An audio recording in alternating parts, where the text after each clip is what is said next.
Hello friends, welcome to my channel. வாங்க வீடியோக்குள்ளே போகலாம்.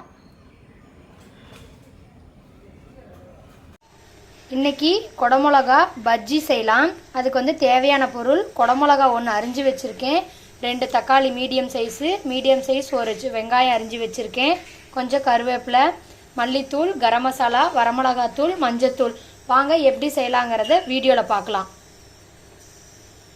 வாணால் வச்சுருக்கேன். வாணாலில் கொஞ்சம் எண்ணெய் விட்டுக்கோங்க. கடுகு, ஜீரகம், கொஞ்சம் கருவேப்பிலை. கடுகு நல்லா பொரியட்டும். அதுக்கப்புறம் வெங்காயம் தக்காளி போட்டு வதக்கிக்கலாம். கடுகு நல்லா பொரிஞ்சிருச்சு. வெங்காயம் தக்காளி போட்டு நல்லா வதக்கிக்கலாம். வெங்காயம் தக்காளி வதங்கிறதுக்கு கொஞ்சம் உப்பு போட்டுக்கோங்க. நல்லா வதக்கி விடுங்க.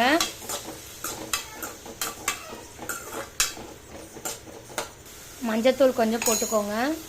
வரமிளகாத்தூள் 1/2 ஸ்பூன் போட்டுக்கோங்க. 1/4 ஸ்பூன் கரம் மசாலா, மல்லித்தூள் 1 ஸ்பூன் போட்டுக்கோங்க. நல்லா மிக்ஸ் பண்ணி விடுங்க.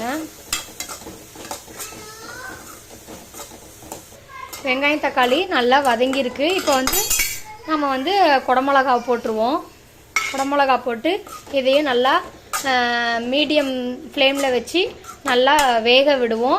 வேணும்னா கொஞ்சம் தண்ணி சேர்த்துக்கலாம். அப்படி இல்லைன்னா குக்கர் மூடி வச்சு கூட நம்ம மூடி வச்சு கூட வேக வச்சுக்கலாம். அது எப்படினாலும் பண்ணிக்கலாம். நம்ம தண்ணி ஊற்றி வேக வச்சாலும் ஓகே தான், எப்படினாலும் பண்ணிக்கலாம்.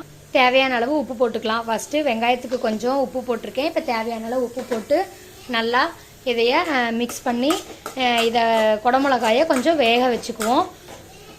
நல்லா வெந்ததுக்கப்புறம் குடமிளகா பஜ்ஜி ரெடி ஆயிரும். இது சாதத்துக்கு போட்டு சாப்பிட்டோம்னா நல்லாயிருக்கும். நீங்கள் வேணும்னா இதை சப்பாத்திக்கு கூட தொட்டு சாப்பிடலாம். நாங்கள் சாதத்துக்கு தான் போட்டு சாப்பிட்றதுக்காக இன்றைக்கி செஞ்சுக்கிட்டு இருக்கேன். கொஞ்சம் கொத்தமல்லி இலை போட்டு நல்லா கிளறி விடுங்க.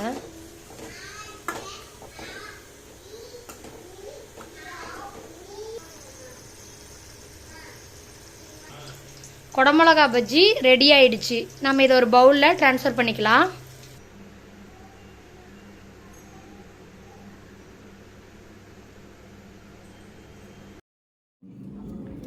தேங்க்ஸ் ஃபார் வாட்சிங். வீடியோ பிடிச்சிருந்தால் லைக் பண்ணுங்கள், ஷேர் பண்ணுங்கள், மறக்காமல் கமெண்ட் பண்ணுங்கள்.